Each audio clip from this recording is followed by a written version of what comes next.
All right, Shabbat Shalom, Shabbat Shalom.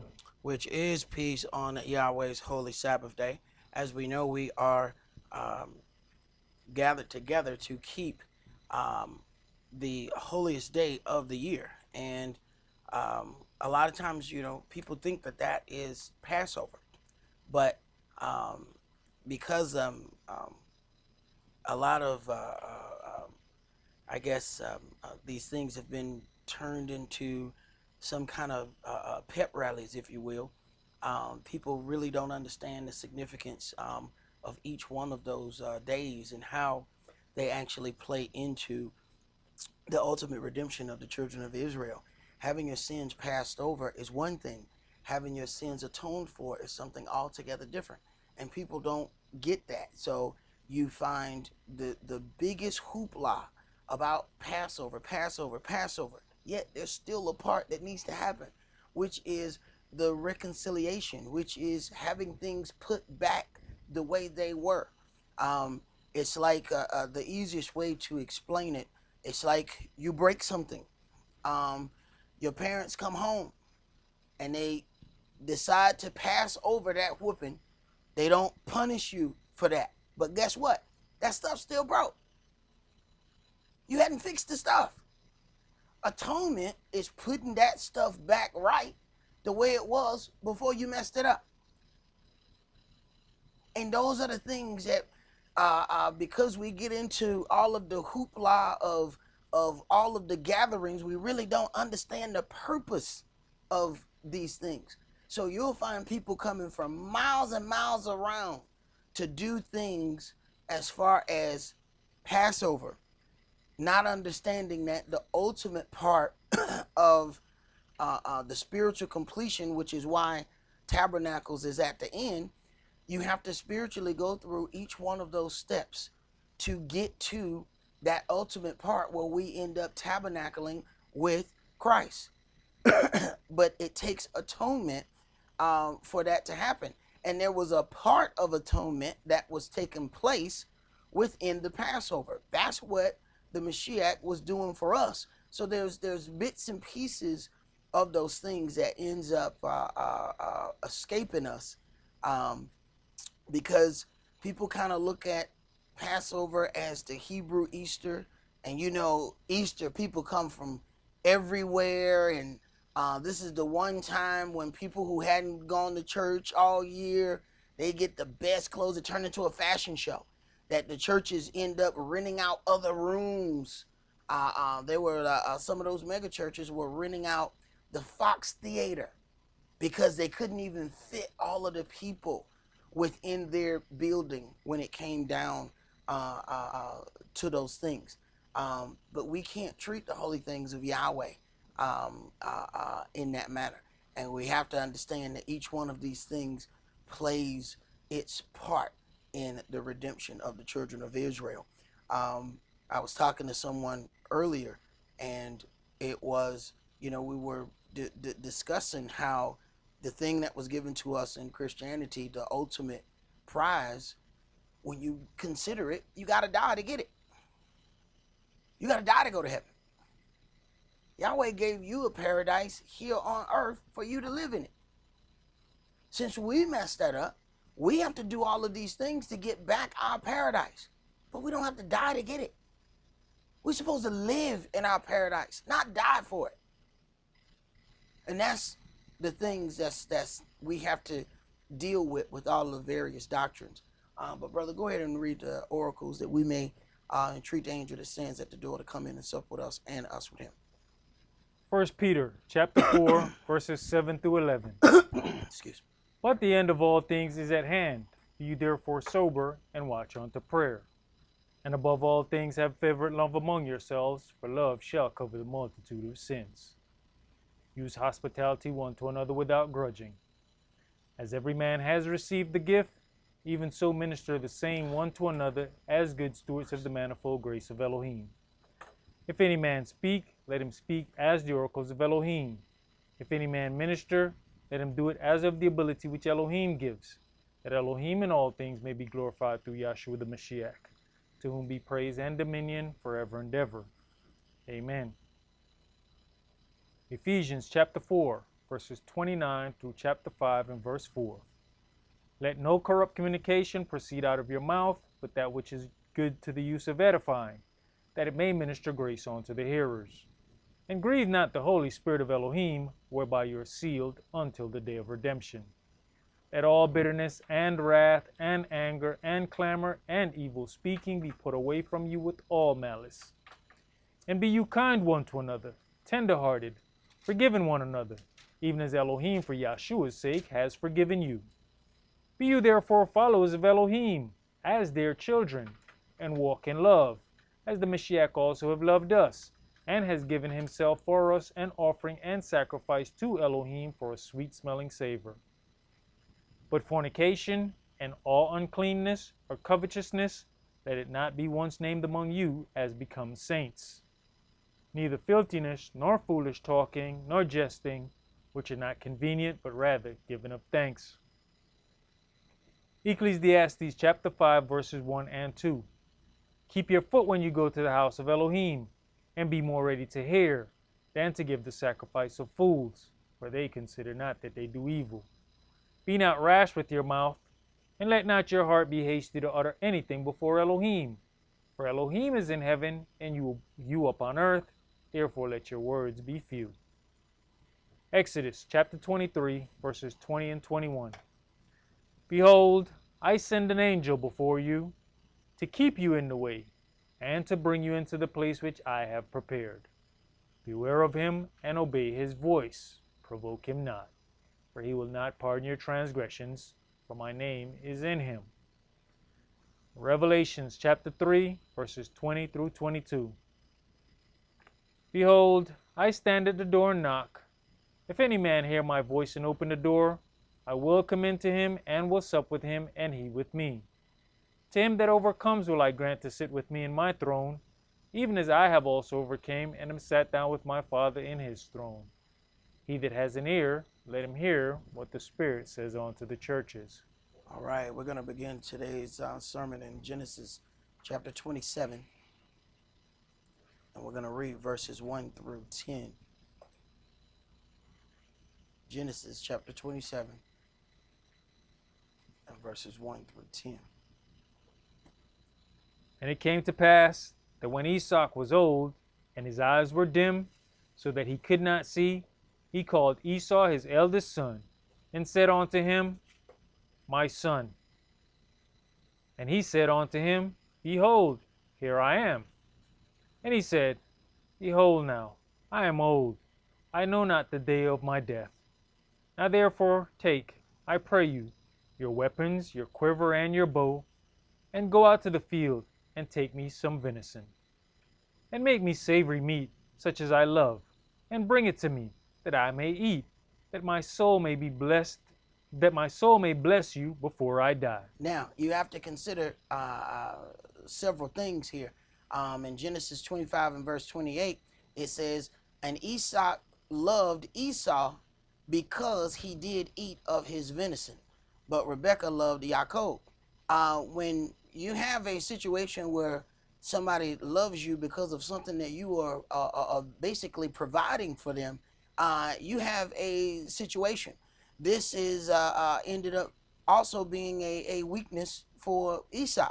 He loved him because he was receiving something from him, which basically gave the whole indication of what was about to happen.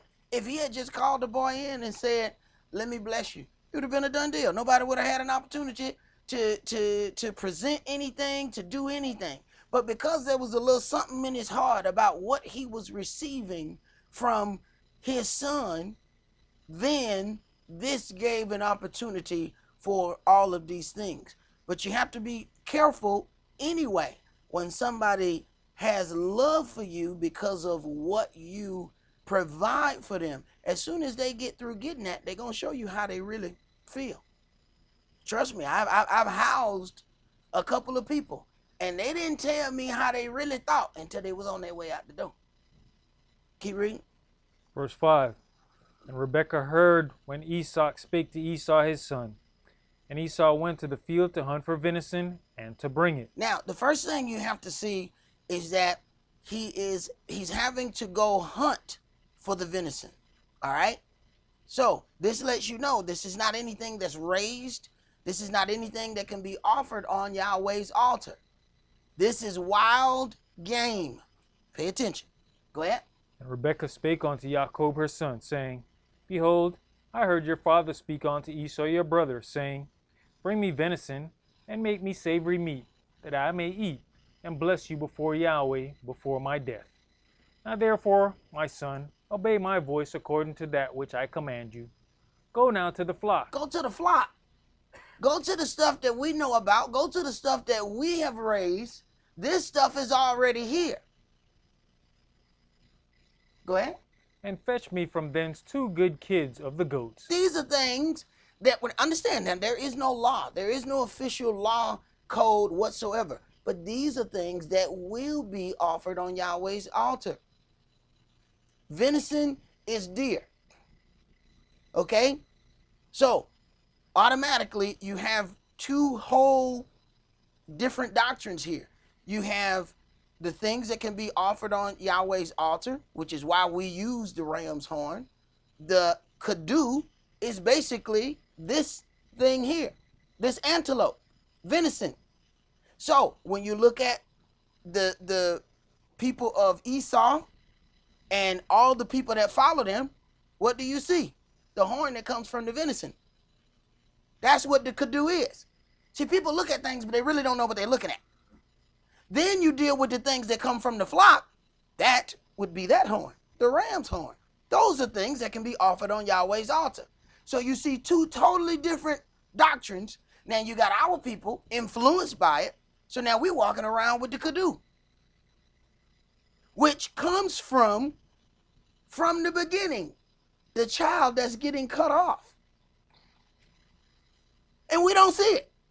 So then we're following people that's running around with the kadu, and it is the sign of the people who are cut off.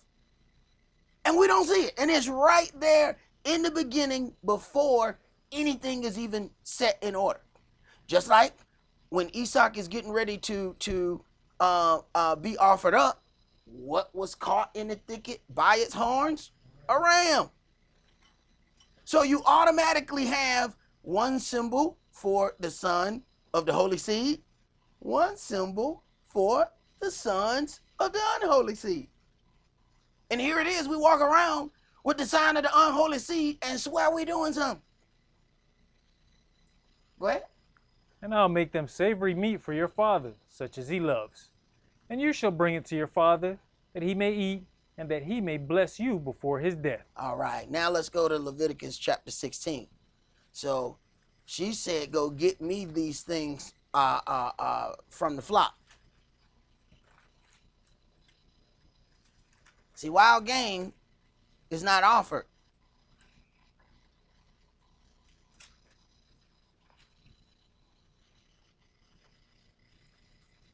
As sad as that is, nowadays, that's probably the cleanest thing around because it don't eat nothing but grass. And that's not anything that they are feeding. It's feeding itself.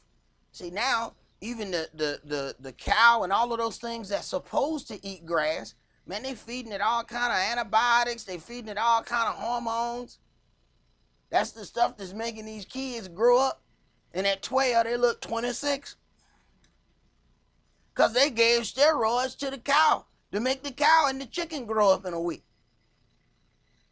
So this thing go from an egg to a full-blown, muscle-bound chicken. And you're like, what's wrong with that chicken? That chicken been living weight. Well, they've been feeding that chicken steroid. So then what you think happened when we eat it? Leviticus chapter 16, and let's start that at verse 1. And Yahweh spake unto Moshe after the death of the 2 sons of Aaron, when they offered before Yahweh and died. Right. So that means you can't do things any old kind of way and believe that Yahweh just have to accept it because you meant well. That's not how that works. And we've read that time and time again, that somebody does something, does it out of order, and they get dealt with according to the word of Yahweh. And here's Yahweh's protection. I left you the instructions. So there is no excuse. I left you instructions. It'd be one thing if Yahweh said, you know, I didn't tell you about that, my bad. No, I told you about it. I left instructions. Go ahead. And Yahweh said unto Moshe, Speak unto Aaron your brother, that he come not at all times into the holy place within the veil before the mercy seat, which is upon the ark, that he die not. For I will appear in the cloud upon the mercy seat. Thus shall Aaron come into the holy place with a young bullock for a sin offering and a ram for a burnt offering. And a ram for a burnt offering. So you then see these things here that can be offered. Then he says, first of all, speak unto Aaron that he come not at all times in the holy place within the veil, before the mercy seat, which is upon the ark. And it says, for I will appear in the cloud upon the mercy seat. This is why you couldn't just run up and touch it. You can't touch Yahweh's seat. Go ahead. He shall put on the holy linen coat, and he shall have the linen breeches upon his flesh, and shall be girded with a linen girdle, and with the linen mitre shall he be attired. The mitre is a head covering. So you can't just come before Yahweh any old kind of way. He's telling him how to be dressed, what to have on, and he need to have something on his head before he come near me. Yet you got people out there street preaching, saying, you the image of God. You need to take that thing off your head. Yet we reading this book. Say, hey, if he come near me without his head cover, I'm going to kill him. So you need to warn him. Tell him now. But folk telling you, take it off. Now what happened when you run up on one of them angels? Go ahead. These are holy garments. Therefore shall he wash his flesh in water, and so put them on. And he shall take of the congregation of the children of Israel 2 kids of the goats for a sin offering. The same thing that Rebecca went and got instead of that wild game. Go ahead. And 1 ram for a burnt offering.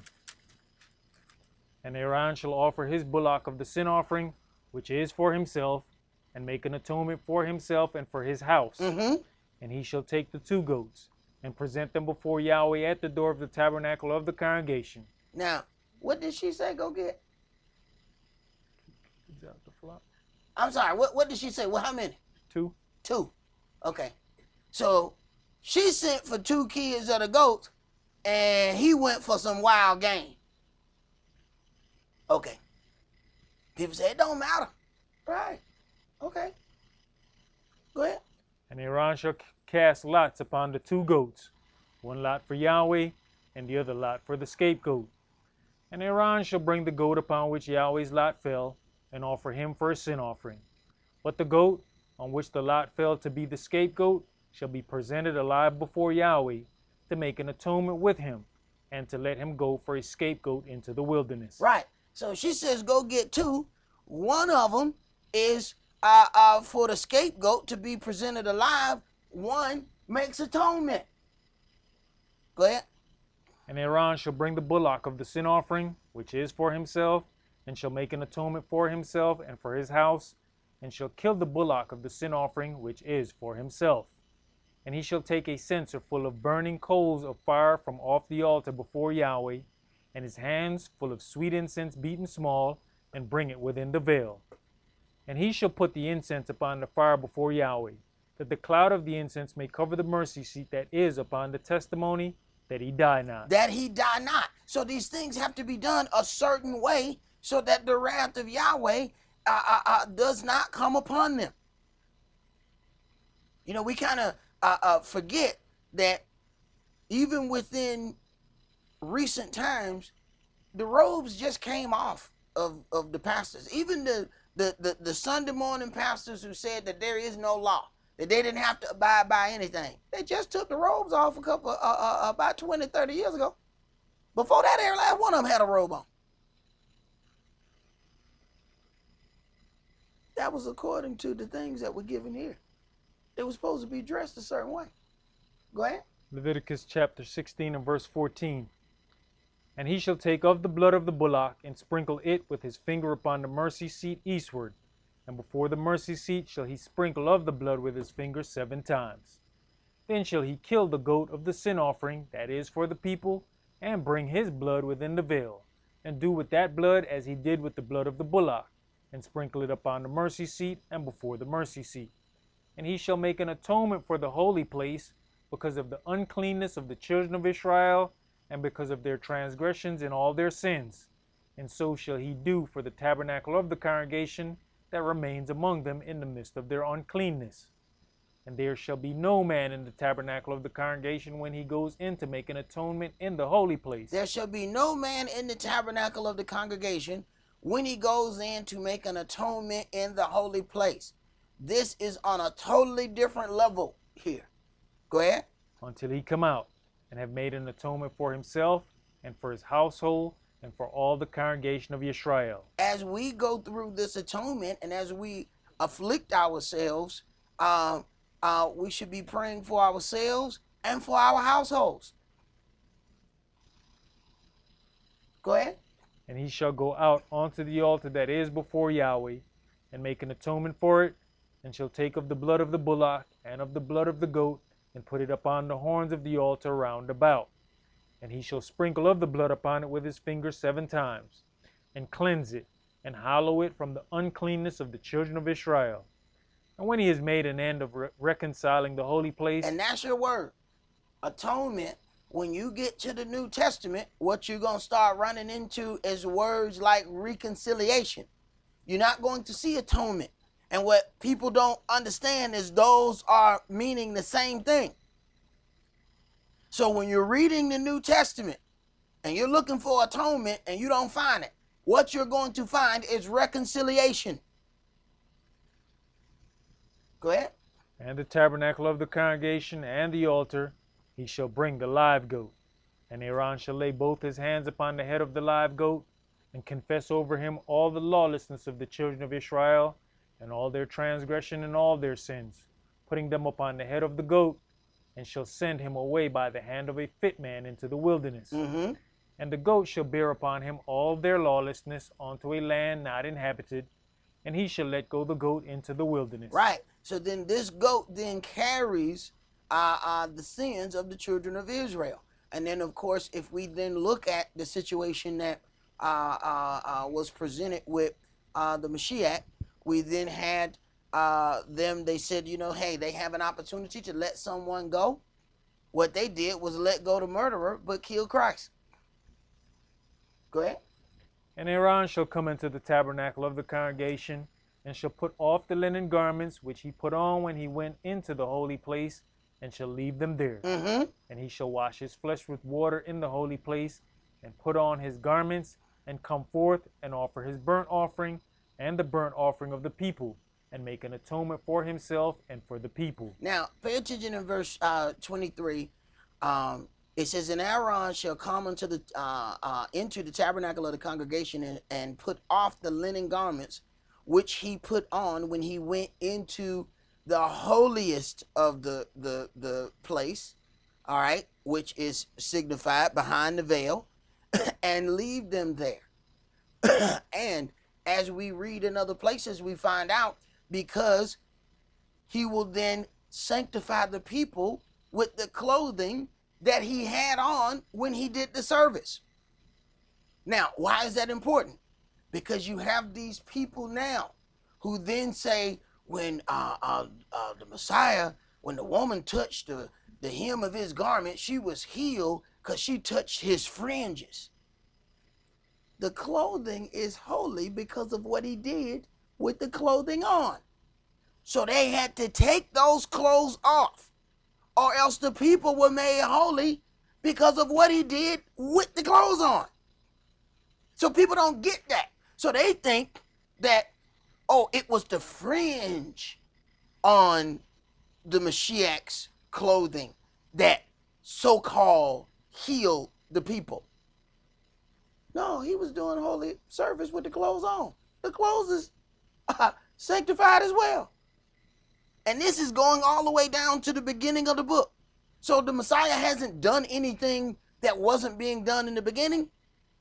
But if you don't know that, You let somebody tell you that all of a sudden now the fringe has become extra holy. Now people can get healed by touching it. And it had nothing to do with that. The whole outfit was changed. Go ahead. Verse 25. And the fat of the sin offering shall he burn upon the altar. And he that let go the goat for the scapegoat shall wash his clothes, and bathe his flesh in water, and afterward come into the camp. And the bullock for the sin offering, and the goat for the sin offering, whose blood was brought in to make atonement into the holy place, shall one carry forth without the camp, and they shall burn it in the fire, and they shall burn in the fire their skins, and their flesh, and their dung. And he that burns them shall wash his clothes, and bathe his flesh in water, and afterward he shall come into the camp. And this shall be a statute forever unto you, that in the 7th month, on the 10th day of the month, you shall afflict your souls, and do no work at all. No work at all. There's other things where, other holy days where we were told not to do any servile work, which is work that you get paid for. No work at all means exactly that. No work at all. This is a day for you to afflict your souls. Go ahead. Whether it be one of your own country or a stranger that sojourns among you. And see, this is something that people have to understand. Whether it be one of your own country or a stranger that sojourns among you. Understand the pressure that Yahweh put on Abraham and all these other people. Understand, if they have servants and they have people that come to their house, those people have to abide by the rules of what they do. So you can't turn around and say, okay, well, you know, we have a dress code because we follow Yahweh, and then you let somebody else come in your house and they wear whatever they want to wear. They're walking around with all kind of strange things on. They doing all kind of strange things. They under your roof. Yahweh holding you responsible. It says that, and all the stranger that sojourns among you. So people don't come up in your house and tell you what they gonna do. Understand? He got them people circumcised. Imagine if you working at a job and the job tell you, hey, brother, you got to get circumcised. Wait a minute, bro. Wait a minute. I ain't signed on for that. Abraham ain't do it. Hey, y'all live here? Y'all servants? We all getting circumcised. They didn't even know nothing about it. They be like, Yahweh who? What you talking about? Right.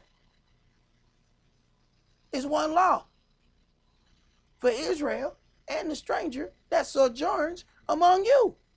They in your land. Go ahead.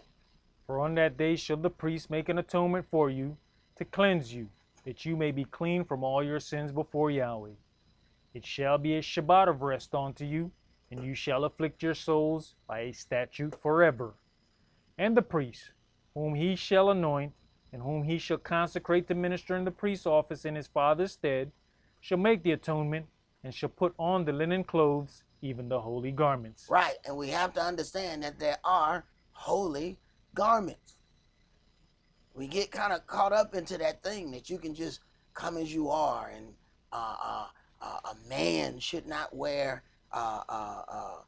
anything on his head. And we have to understand that Israel was said to be a peculiar people. Israel is a set-apart nation. We were told that we were going to be a kingdom of priests, not a kingdom of men. Go ahead. And he shall make an atonement for the holy sanctuary, and he shall make an atonement for the tabernacle of the congregation, and for the altar, and he shall make an atonement for the priest, and for all the people of the congregation. And this shall be an everlasting statute unto you, to make an atonement for the children of Israel for all their sins once a year. Mm-hmm. And he did as Yahweh commanded Moshe. So this thing was done once a year. Christ did this once in a lifetime. Let's go to Exodus chapter 29.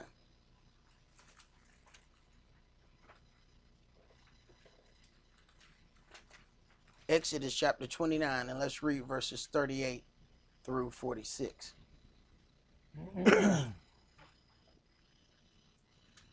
Verse 38. Now this is that which you shall offer upon the altar, 2 lambs of the first year, day by day, continually. Now, this is that which you shall offer upon the altar, 2 lambs of the first year, day by day, continually. Every day. These are the things that are going on. A lamb is a young ram. A ram is just a full-grown male. So when we talk about even blowing the shofar, it is what we want to, why we want to deal with that. When we read in Joshua, it says 7 priests blowing 7 trumpets of ram's horns. We were given specific instructions. Go ahead. The one lamb you shall offer in the morning, and the other lamb you shall offer at even. And with the one lamb 1/10 deal of flour mingled with the 4th part of an hin of beaten oil, and the 4th part of an hin of wine for a drink offering. And the other lamb you shall offer at even, and shall do thereto according to the meat offering of the morning, and according to the drink offering thereof, for a sweet savor, an offering made by fire unto Yah. Right. So then a trick question is, how many antelope is offered per day in Israel? 0. So put that kudu down. Go ahead. This shall be a continual burnt offering throughout your generations at the door of the tabernacle of the congregation before Yahweh, where I will meet you, to speak thereon to you. And there I will meet with the children of Israel, and the tabernacle shall be sanctified by my glory. And I will sanctify the tabernacle of the congregation and the altar. I will sanctify also both Aaron and his sons to minister to me in the priest's office. And I will dwell among the children of Israel, and will be their Elohim. And they shall know that I am Yahweh their Elohim, that brought them forth out of the land of Egypt, that I may dwell among them. I am Yahweh their Elohim. All right, let's go to Leviticus chapter 29. I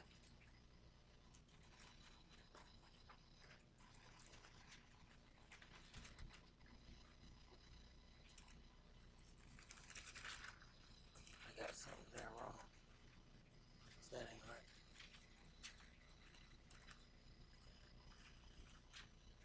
That has got to be what?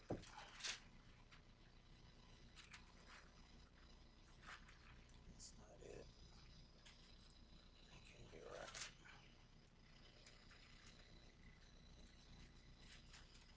That one is. Tell you what, go to Numbers 5.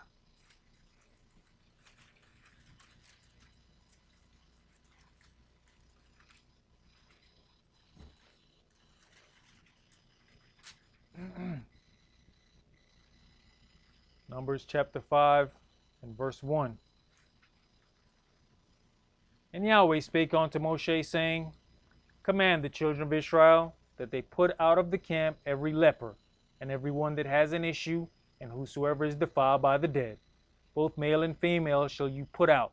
Without the camp shall you put them, that they defile not their camps, in the midst whereof I dwell.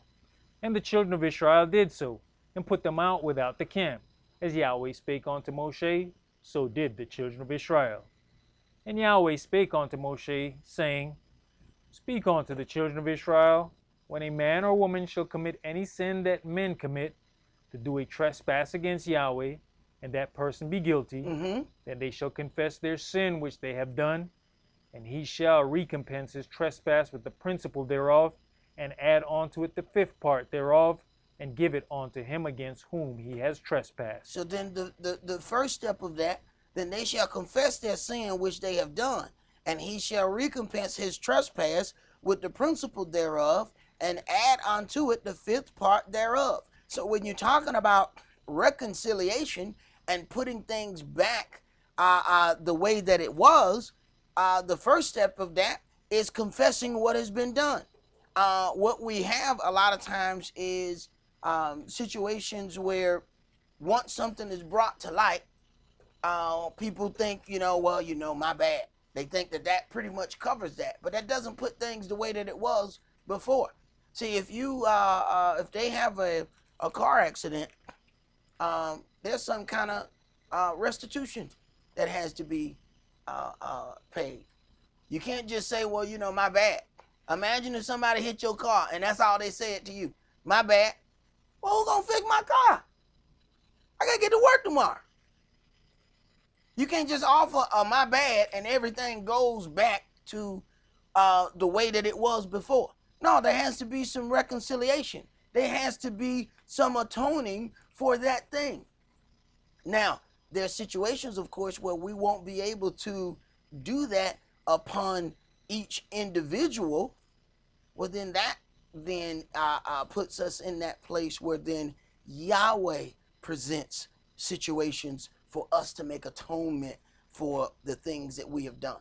But what you end up finding out is people don't really want to make that atonement. They really don't want to make that reconciliation. We want it to be just a my bad or I'm sorry and everything goes back to the way that it was. But consider what King David did in allowing this man to be killed.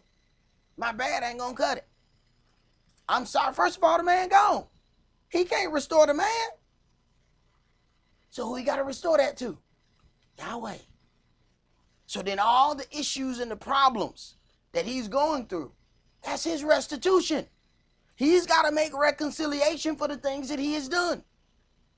So Yahweh stands in the stead and receives that. And he told him, you're going to have the sword in your house forever because of this. Because ain't nothing you can do to repay this man. That's something that Yahweh have to do on a whole nother back end. I'm going to take care of him, but I'm going to also take care of you. You got to offer up restitution to me for those things. And do we ever consider that when we go through things or when we end up being chastised by Yahweh? Do we consider that we have to atone for some of the things that we have done? Let's go to Leviticus chapter 5. And quite frankly, it is a blessing that we get the opportunity to deal with that. That there is an opportunity given unto us that we are able to atone for those things, to go through other issues. Because when you get right down to it, it is already prophesied of all of these things that's going to come to King David. That means Yahweh knew that he was going to have to give him enough things that he paid his restitution, that he made atonement for the sins that he committed, because he couldn't have anything else left on his plate when it was time for him to be resurrected, because he's already prophesied to be there.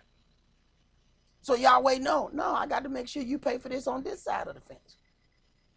I can't leave something on your account for the other side of the fence. And that's something that we have to consider. Leviticus chapter 5, and let's read verses 14 through 19.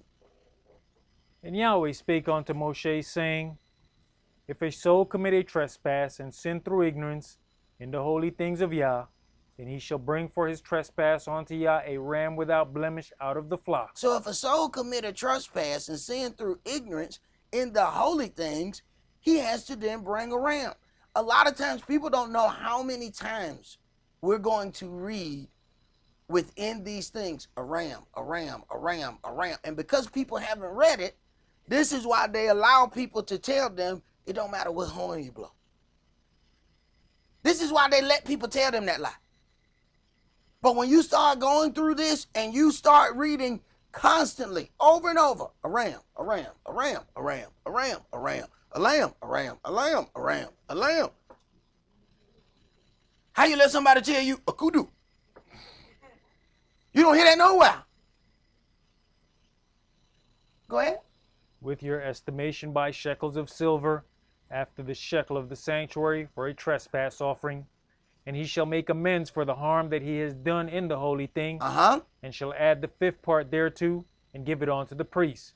And the priest shall make an atonement for him with the ram of the trespass offering, and it shall be forgiven him. Okay, so then the ram then has the ability to make an atonement for you and then have forgiveness given unto you. So why do I want to call Yahweh with any other thing other than the thing that has the ability to make an atonement for me? I don't want to call you with that now. Go ahead. And if a soul sin and commit any of these things which are forbidden to be done by the commandments of Yah, though he knew it not, yet is he guilty, and shall bear his lawlessness. Right. If it's so sin to commit any of these things which are forbidden to be done by the commandments of Yahweh, though he knew it not, it is not necessary that you know it. Let me tell you something. You break one of the laws of DeKalb County, they don't care nothing about whether or not you know it was a law. You still get locked up just the same. And you can go ahead and tell them that if you want to. I didn't know that was against the law. You know now. You had a right to remain silent. Anything you say can and will be held against you in the court of law. But I didn't know. Make sure you tell everybody else. If you cannot afford an attorney, done deal. They don't care. And now consider Yahweh's point of view. How long you had this book?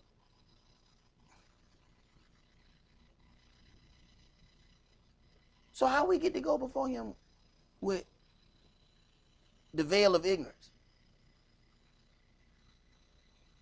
Go ahead. Verse 18, and he shall bring a ram without blemish out of the flock, with your estimation, for a trespass offering, unto the priest. And the priest shall make an atonement for him concerning his ignorance, wherein he erred and knew it not, and it shall be forgiven him. So then we see what ignorance is. You know, sometimes, you know, people just say it out of anger, and they don't understand. Ignorance is just a situation that someone did not know of. So then we have to ask ourselves, do we sin out of ignorance or do we sin willfully? So when you did it, did you not know it was wrong? Or did you go ahead and made an excuse for the wrong before you did it? Did you go ahead and convince yourself? How many things can we actually say it was because of ignorance? I didn't know. Let's go to Leviticus 23.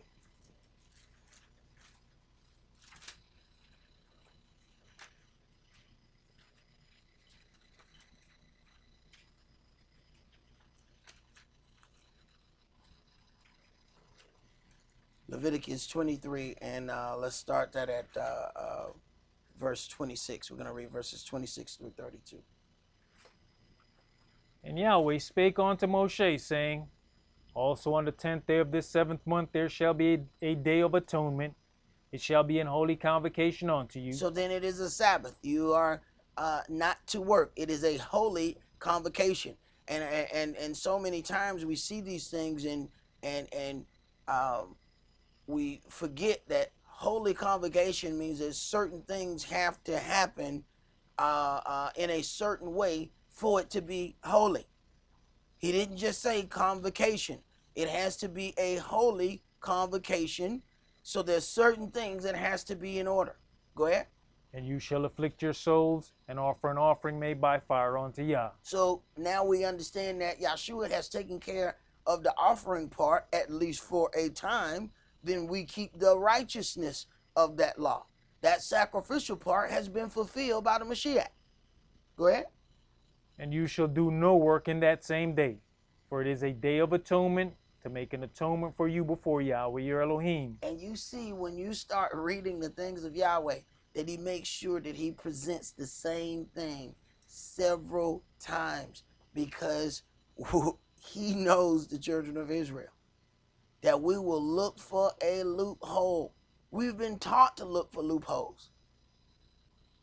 They say, hey, if you go into court, hey, you get a good lawyer find a loophole. That's what we hire a lawyer for, to find a loophole. Go ahead. For whatsoever soul it be that shall not be afflicted in the same day, he shall be cut off from among his people. Whatever soul it is that decides they're not going to be afflicted on that day, they're going to be cut off from Israel.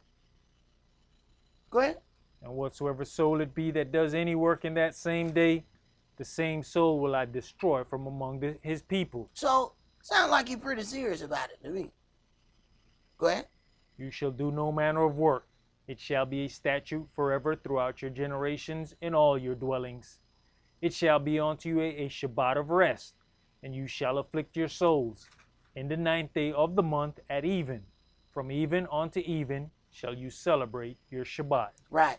And you have no idea how many times I have to go on the internet and go where people want to argue about the day. What does it say? Even to even. Man, and we got them flat worlders. Then they start, all these supposed to be Hebrews now. See? And people don't ask enough questions to figure out, you know, what kind of Hebrew are you? People are like, what you mean? Ask enough questions. Because then they start talking about a day is different. Then, you know, what horn you blow don't matter.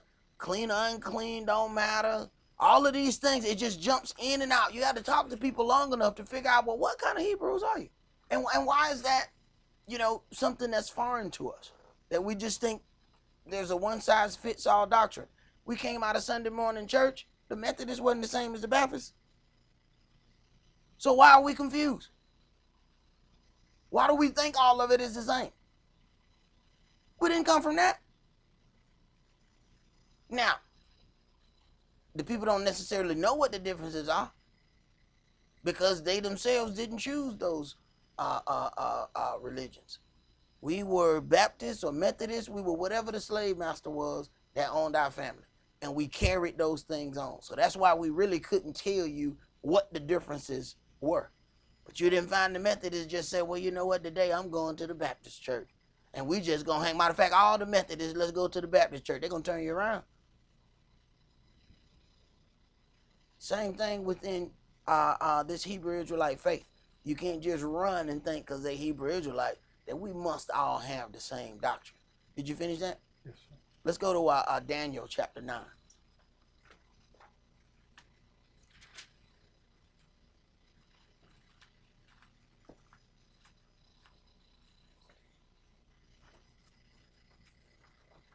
Okay.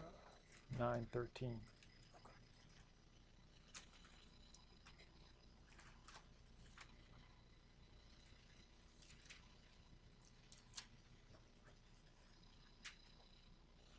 Daniel chapter 9, and we're going to start that at verse 1. In the first year of Darius the son of Ahasuerus, of the seed of the Medes, which was made king over the realm of the Chaldeans. Right, so if it's the Medes, and we're dealing with the Russians. And a lot of us are not paying attention that these Russians have basically put a man in the White House. And now they doing joint military operations with China, who have so many people that they could lose 100,000 and not even miss them. So they can send enough people to war that you can kill off 1 million Chinese, and they're gonna be like hitting an ant pile where you hit the top of the dirt and all the ants come out. So then you go and dig some more. And you know what happened when you go down there? It's just as many ants the second time as it was the first time. And you keep digging a hole and more ants keep showing up. That's what's going on with the Chinese people. They got so many people that they tell them they can't have but what, 2 kids? So they war ready. That's one thing they'll tell you. When there get to be a certain amount of people on the earth, they believe that it should be a war anyway because there's too many people using up the resources on earth. So they push for war so they can get those numbers down. So they itching. So now you got the Medes and the Chinese working together, and they both hate America. And here it is. We have bought into the arrogance of the Yankees. We don't think nothing can happen. There ain't nothing gonna happen to big bad America. Right. These people been working on her downfall for quite some time. This ain't nothing that just began. Nikita Khrushchev took his shoe off at the United Nations and beat it on the table and said, "We will bury you, for it is given to us by prophecy." What are they talking about? You know how many years ago that was? I forgot what president it was. This was quite some time ago. What was he talking about? He was talking about what's written in this book. The Medes gonna destroy Babylon. Now how that man know that? What was he talking about? But we, meanwhile, going on about our business, partying, marrying and giving into marriage, and having a good time. Right.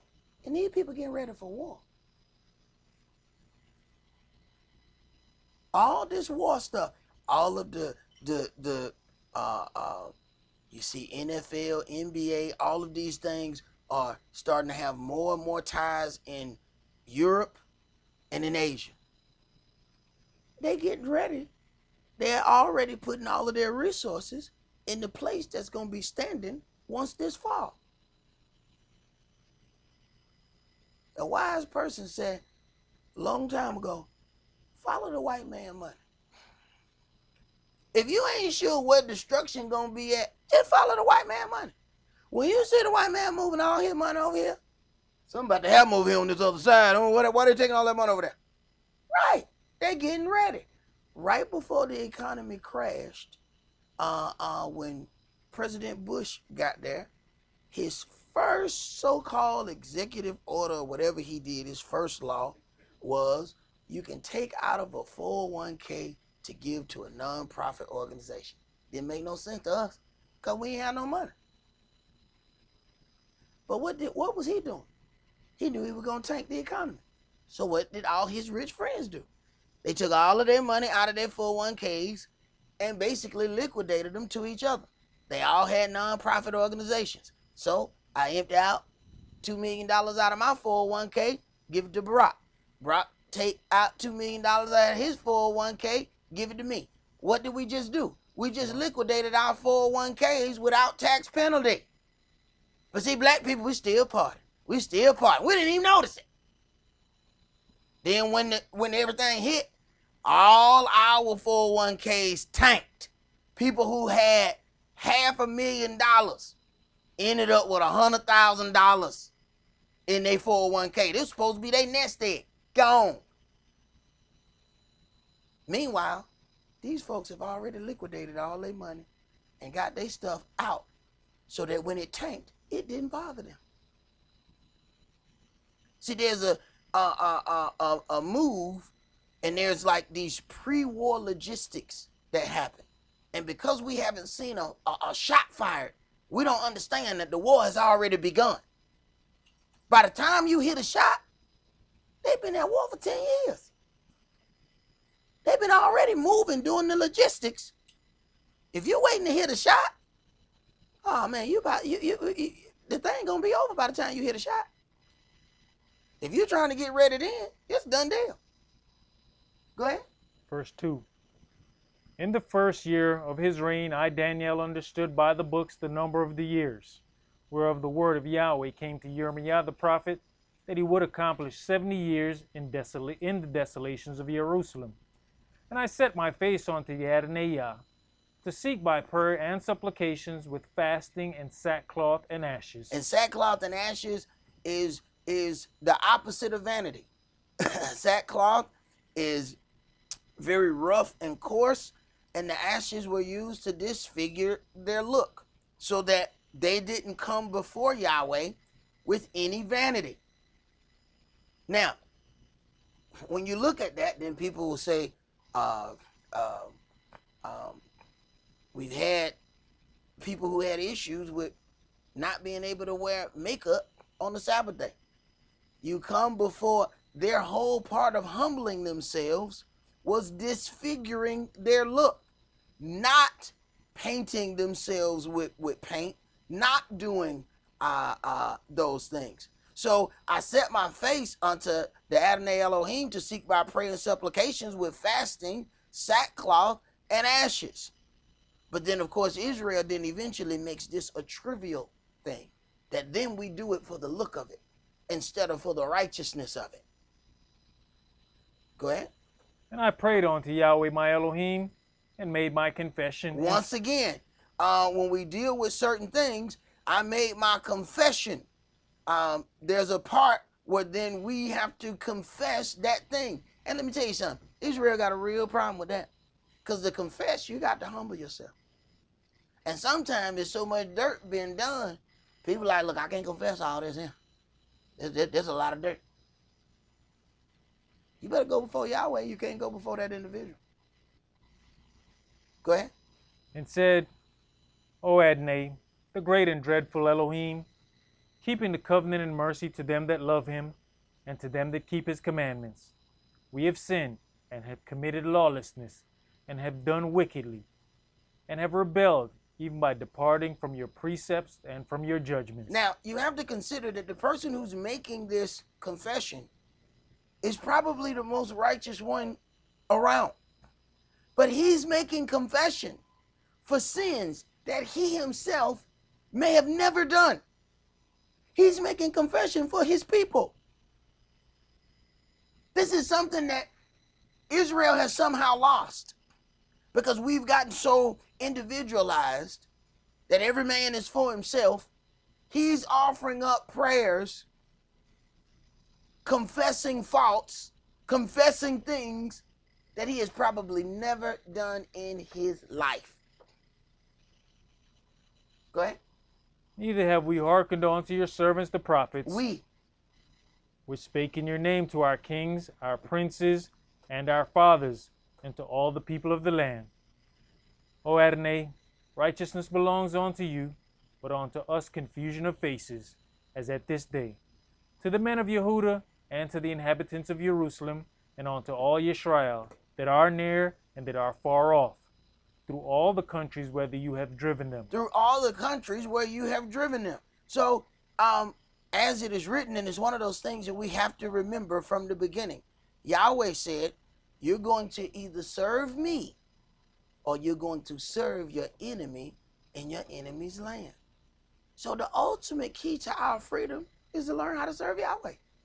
Otherwise, we're going to be slaves and the children of slaves forever. Go ahead. Because of their trespass that they have trespassed against you. O Adonai, to us belongeth confusion of face, to our kings and to our princes and to our fathers, because we have sinned against you. Right. He didn't say they, because they sinned against you, Yahweh. They showed it. Them, they, them down the street, them. Now he said we, which includes me. Go ahead. To the Adonai our Elohim belongs mercies and forgiveness, though we have rebelled against him. Mm-hmm. Neither have we obeyed the voice of Yahweh our Elohim, to walk in his laws, which he set before us by his servants the prophets. Now, what did it say about Daniel when they was trying to set him up? They said, we ain't gonna find no fault with him, except we find it concerning the law of his Elohim. Because they said, look, he gonna want to keep the law of his Elohim. So let's go ahead and make these decrees and say he can't pray or do these other things. He's gonna follow the law of his Elohim, and then we're gonna get him. Yet, here he go. In verse 10, neither have we obeyed the voice of Yahweh our Elohim to walk in his laws, which he set before us by his servants. Neither have we. He's accepting his part of being Israel, even though he don't act like them. Go ahead. Yea, all Israel have transgressed your law, even by departing, that they might not obey your voice. Therefore the curse is poured upon us, and the oath that is written in the law of Moshe the servant of Elohim, because we have sinned against him. And he has confirmed his words, which he spake against us, and against our judges that judged us, by bringing upon us a great evil, for under the whole heaven has not been done as has been done upon Jerusalem. It says, and he has confirmed his words which he spake against us and against our judges that judged us. So if the judge is judging Israel by what the people like to hear, then they are condemning Israel eventually. Go ahead.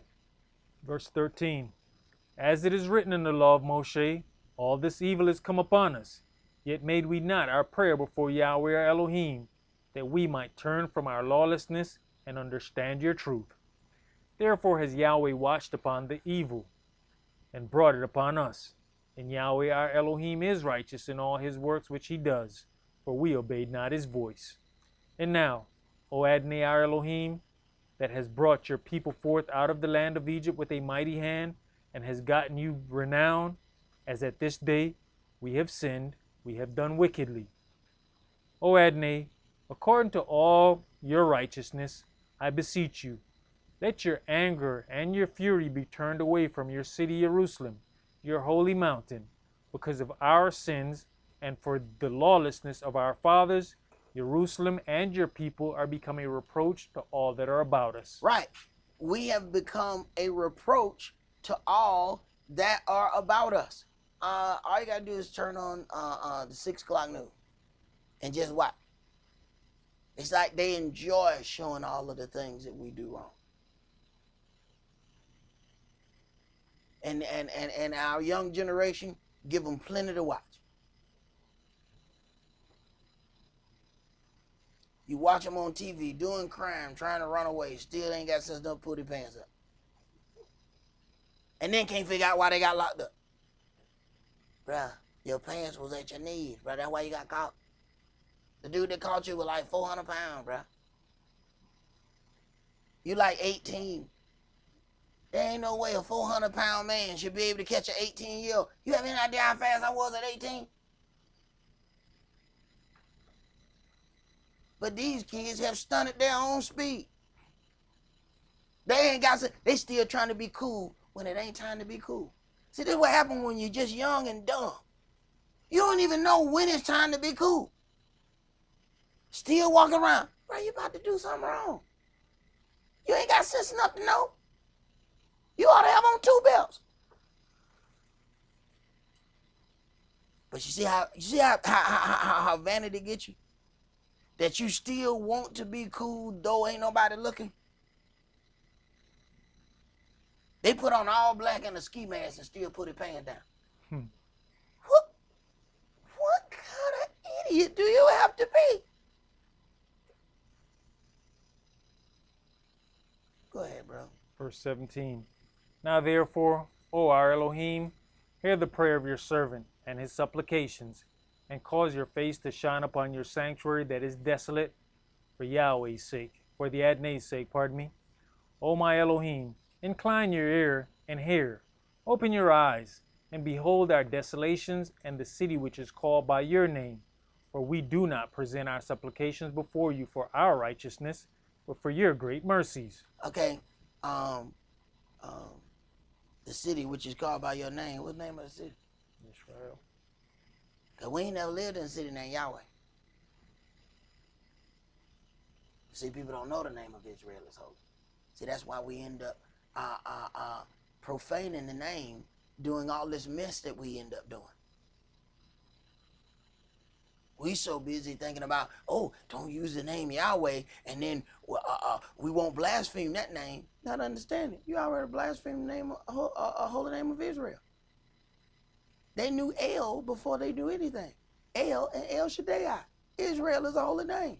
You don't get to do whatever you want to do and still walk around and call yourself Israel. Folks ain't figured that out yet. Go ahead.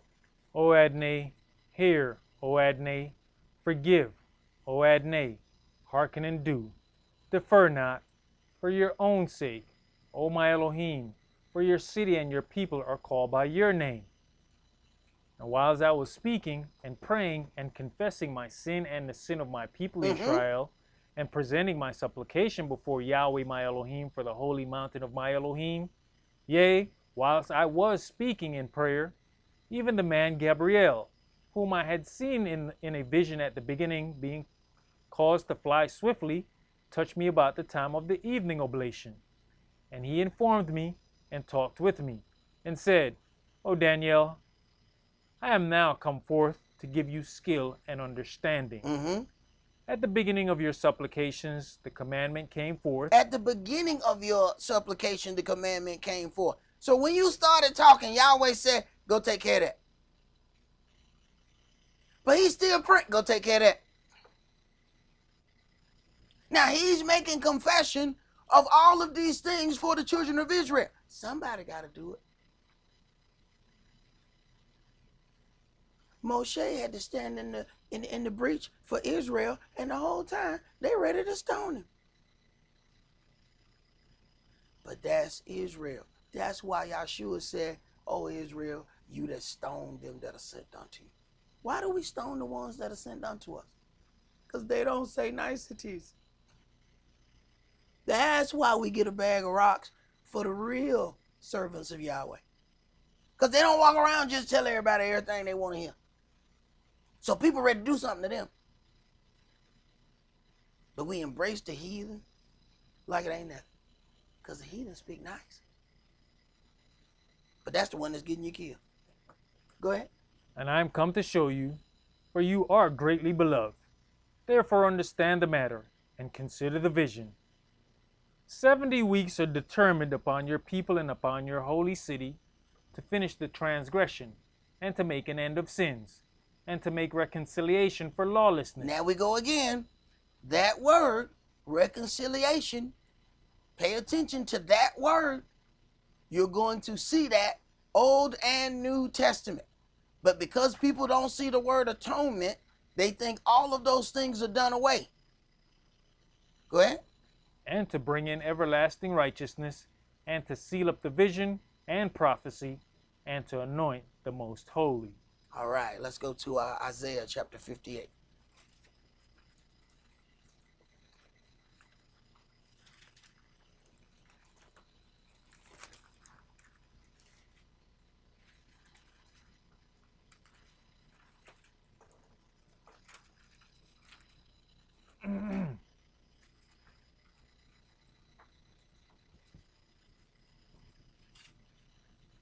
Isaiah chapter 58 and verse 1.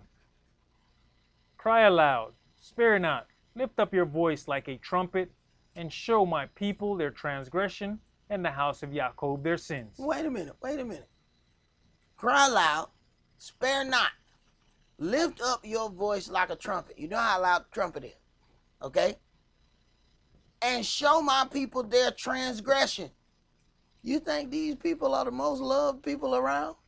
Because they the ones out yelling what's happening and what's not being done right? These ain't the most popular people in the land. When the prophet came to a town, the people got worried. When Samuel showed up, people got nervous. Hey, man, what you doing here? What? Why you here? Because they wondering if he came to town to pronounce some evil against that town. But now, our people just happy. We got people who call themselves the master prophet, and we this prophet, we that prophet, and people act like they want to see the prophet. You get in this book, they don't want to see no prophet. Because the prophet today deals in personal prophecies. The prophets of Yahweh deal in prophecies that affect the entire nation of Israel. So it ain't just about you and your personal finances. Go ahead. Yet they seek me daily, and delight to know my ways, as a nation that did righteousness, and forsook not the ordinance of their Elohim. They ask of me the ordinance of justice. They take delight in approaching to Elohim. Right, it has become trivial. So now we take the instruction of Elohim like it's a big party. So they want to come before me. Oh, it has become trivial. But they ain't going to do that. Go ahead. Wherefore have we fasted, say they, and you seeth not? Wherefore have we afflicted our soul, and you taketh no knowledge? Behold, in the day of your fast you find pleasure, and exact all your labors. So then you erased your fast with all of the other things that you did in doing your own thing. You erased it. Go ahead. Behold, you fast for strife and debate, and to smite with the fist of wickedness. You shall not fast as you do this day, to make your voice to be heard on high. It is written in the New Testament, when you fast, anoint your face with oil, so that you don't appear to men to fast. Thereby you have gotten your reward. When people say, oh, you fasting? Yeah, I'm fasting. So you ain't got to walk around to the point where you looking bad, so people will then ask you what it is you're doing. Ain't none of their business what it is you're doing. Go ahead. Is it such a fast that I have chosen? A day for a man to afflict his soul? Is it to bow down his head as a bulrush and to spread sackcloth and ashes under him? Will you call this a fast and an acceptable day to Yahweh? Now, at this point, when it's an appointed fast, when you deal with the sackcloth and ashes, now of course everybody know you fasting. Go ahead. Is not this the fast that I have chosen? To loose the bands of wickedness, to undo the heavy burdens, and to let the oppressed go free, and that you break every yoke?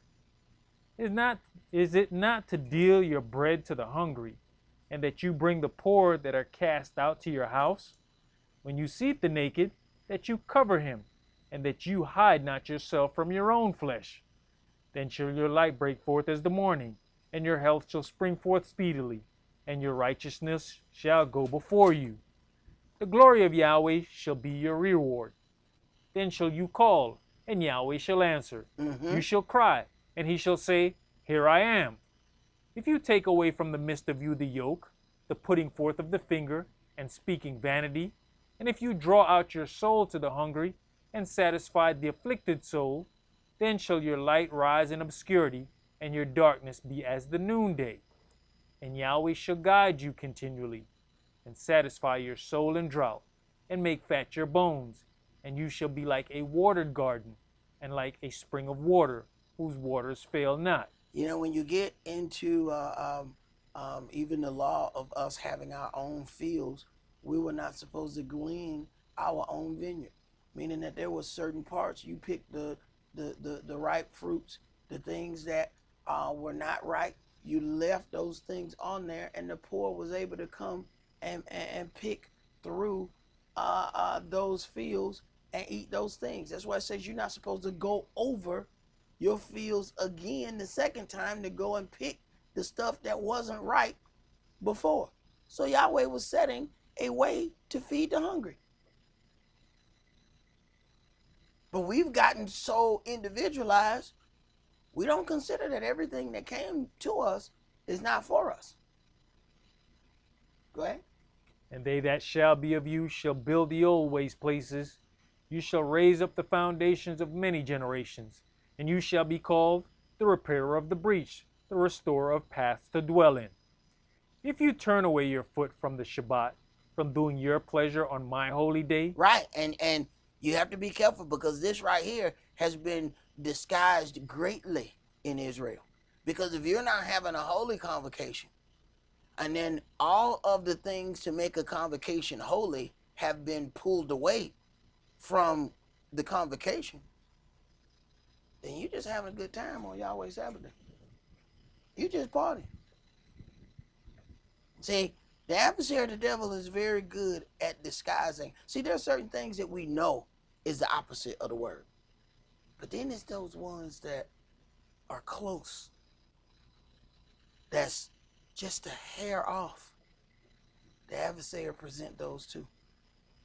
Anything he can do to get Israel to fall, you will not surely die. All it did was add one word. That's the only thing that was different between his doctrine and Yahweh's doctrine. You won't surely die. Then once you take that bite, then it goes into something else. Oh, because he know you'll be just like a God, knowing good and evil. But how he get you? With one word? Surely. Giving you the belief that, Yahweh must not really know what he's talking about. Right? The adversary wants to get worship and service for himself. And he'll use anybody who allow themselves to get used for that purpose. Go ahead. And call the Shabbat a delight, the holy of Yahweh, honorable, and shall honor him, not doing your own ways, nor finding your own pleasure, nor speaking your own words. Then shall you delight yourself in Yahweh, and I'll cause you to ride upon the high places of the earth, and feed you with the heritage of Jacob your father, for the mouth of Yahweh has spoken it. The mouth of Yahweh has spoken it. Let's go to Deuteronomy chapter 8.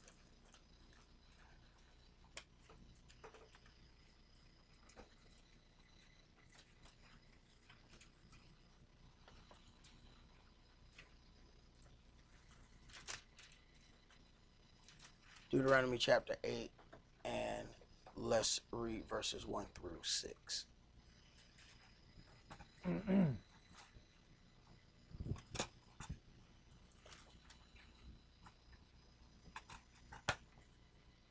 Verse 1. All the commandments which I command you this day shall you observe to do, that you may live and multiply, and go in and possess the land which Yahweh sware unto your fathers. So, when somebody wants us to go away from the law of Yahweh, essentially what they're trying to do is make sure that we stay captives. Every time the people say, oh, this don't matter, or that don't matter. And this is that thing where rebellion doesn't look like rebellion. See, we got it in our head that the rebels, it says 2/3 of Israel is going to get cut off and die. We don't get that there's only going to be a remnant.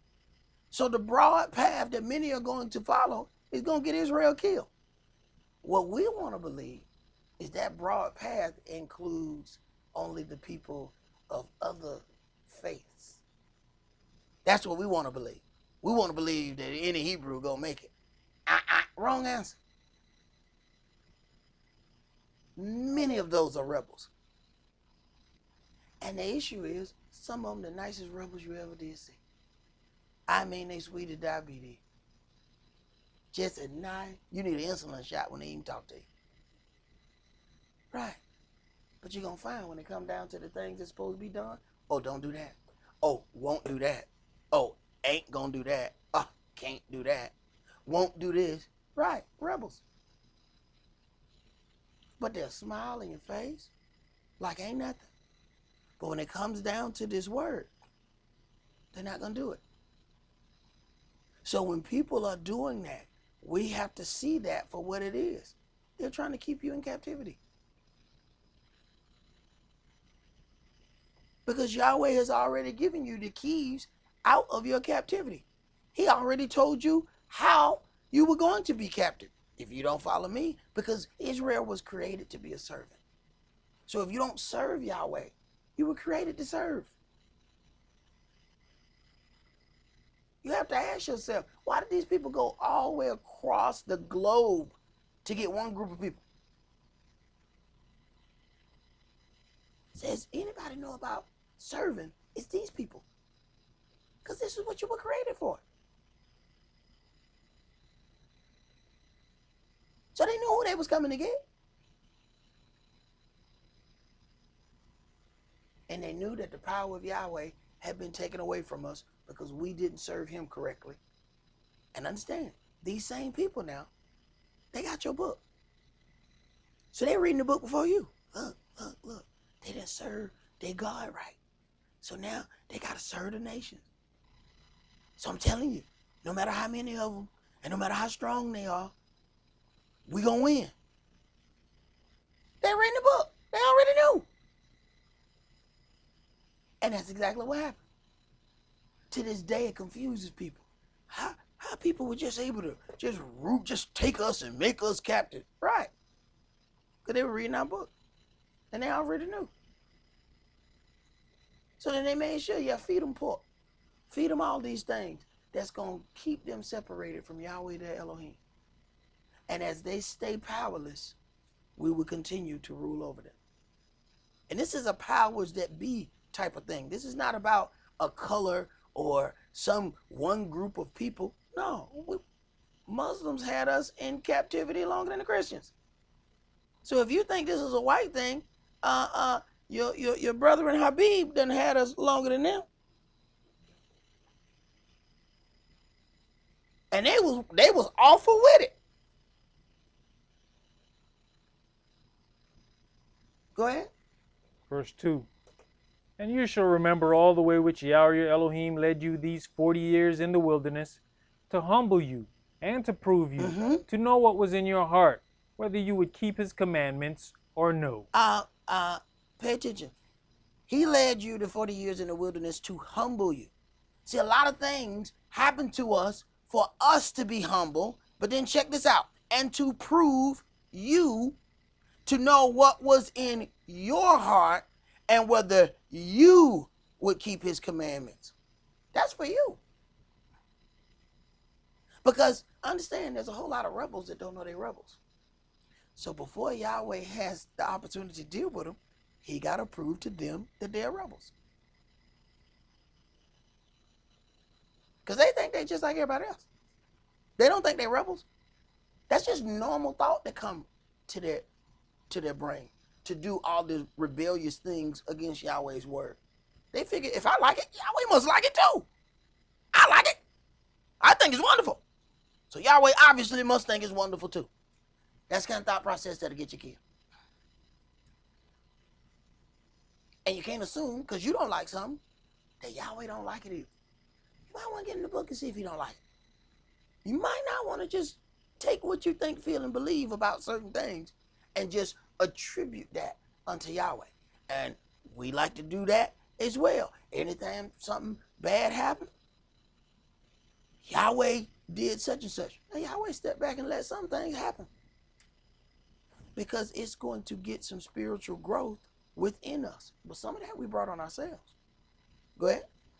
And he humbled you and suffered you to hunger. So suffering you to hunger was a humbling thing. See? Because the first thing that we do within satisfying the flesh is food. There's a part of lust that goes along with that we would not even imagine.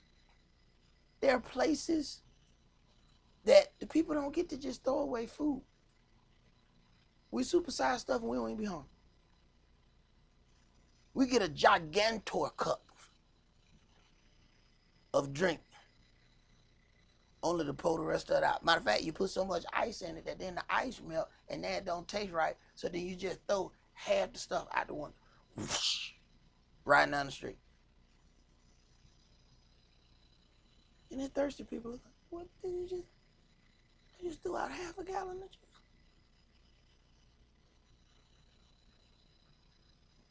Feeding that constant need of the flesh. And you're going to find out that if you can deal with the flesh on one level, you can deal with the flesh on another level. You'll find out within a 24-hour fast that it may be several times that you're going to get hungry.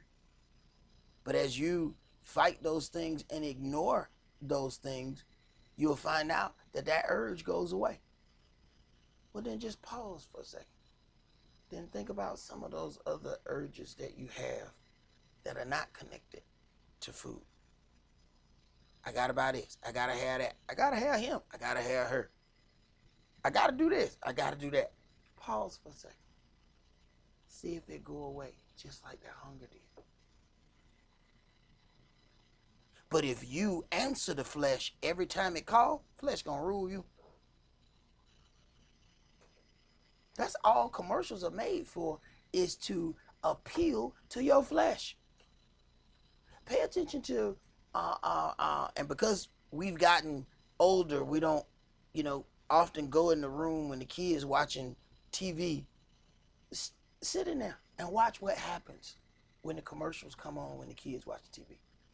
The TV automatically goes louder, and it's automatically like the most vibrant colors you've ever seen in your life.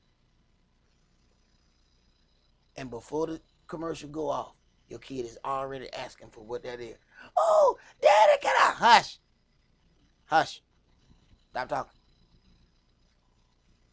And for a minute, you'll hear the commercial, and you'll be ready to go in there and turn the TV down. Then the regular program come on, and the volume is back. Then you realize what they were doing, programming them. Hey, little boy, little girl, give me your attention. Hey, look at this. Go tell your mom and dad to go buy this. You need to go tell them about it right now.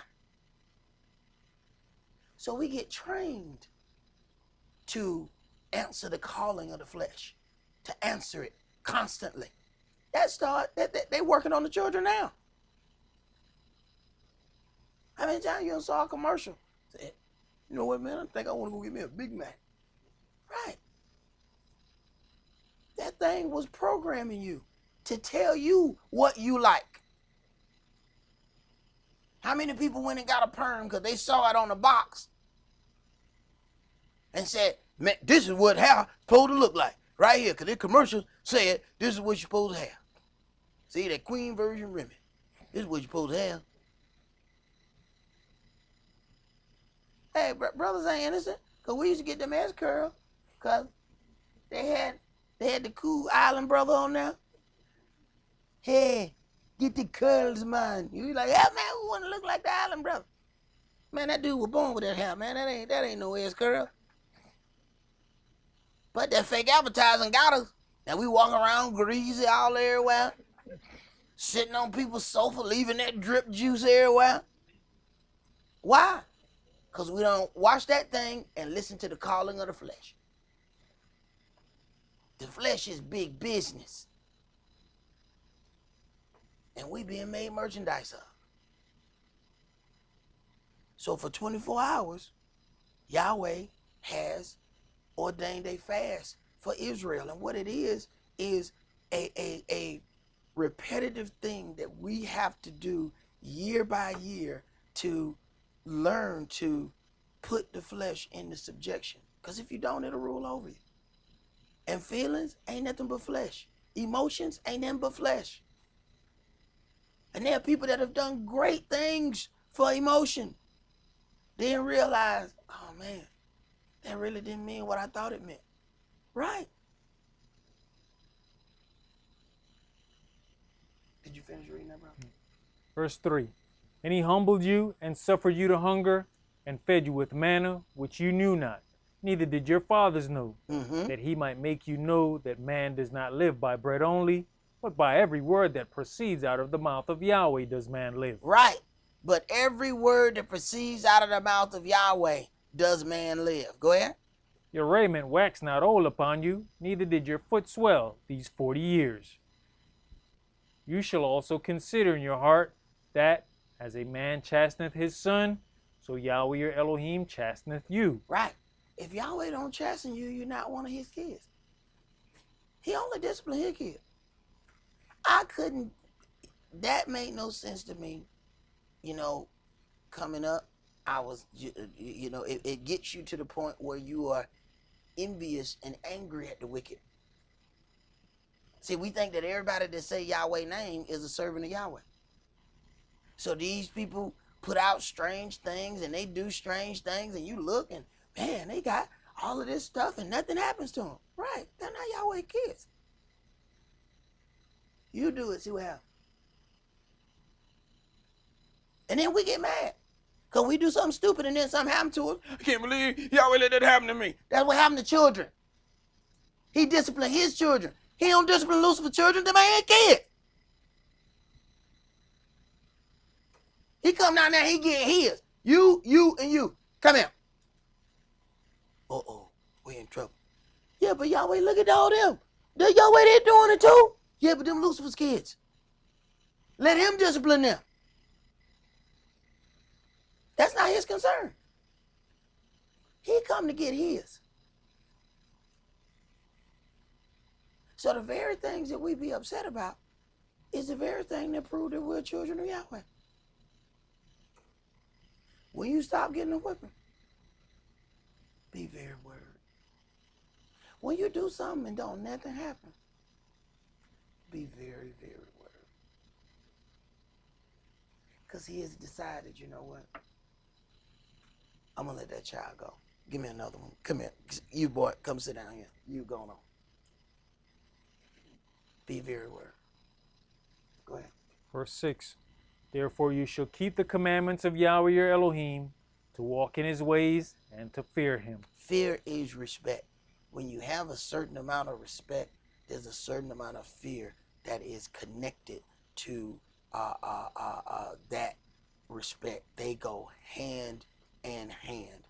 And it's something that we have to consider. If we truly honor Yahweh, if we truly respect him, then there's certain things that we're just not going to do.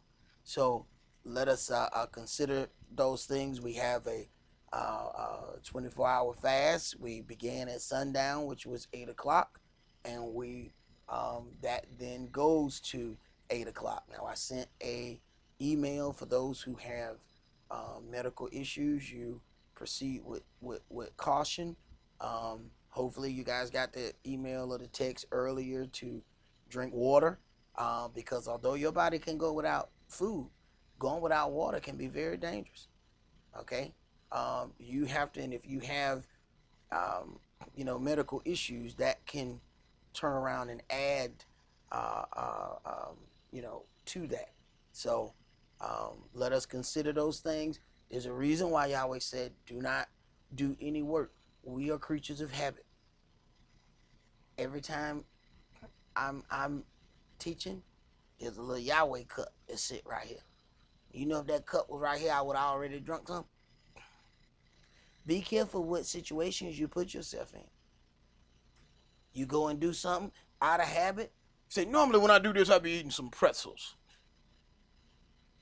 You be on your fourth pretzel by the time you even figure, wait a minute, it's atonement, right? You be on pretzel number 4 by the time you figure out what you just did. So be careful about those repetitive things, because we are creatures of habit. And when we do certain things, those other things come and we don't even consider it. So, also while you're fasting, make sure that you are praying unto Yahweh your Elohim and making supplications for you and your family. See, when we deny the flesh and pray unto Yahweh our Elohim, this is a prime breeding ground for prayers to get answered. These are the things, these are the times that we want to pour our heart out unto Yahweh.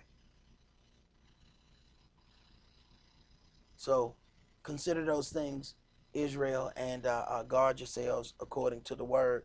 And Yah's will, we will have Bible study tomorrow at 7, and then we will break the fast at 8, which means we'll still be doing class. So don't be looking for nothing to drink while you reading, bro. All right? So that ain't gonna happen. Big Benea don't bring no snacks. You know what I'm saying? Look, I had to tell myself not to bring no snacks. But we gonna do Bible study as normal, and then break the fast accordingly. That's all that we're gonna do for today. Remember your Sabbath to keep it holy. Shabbat shalom. Shabbat shalom.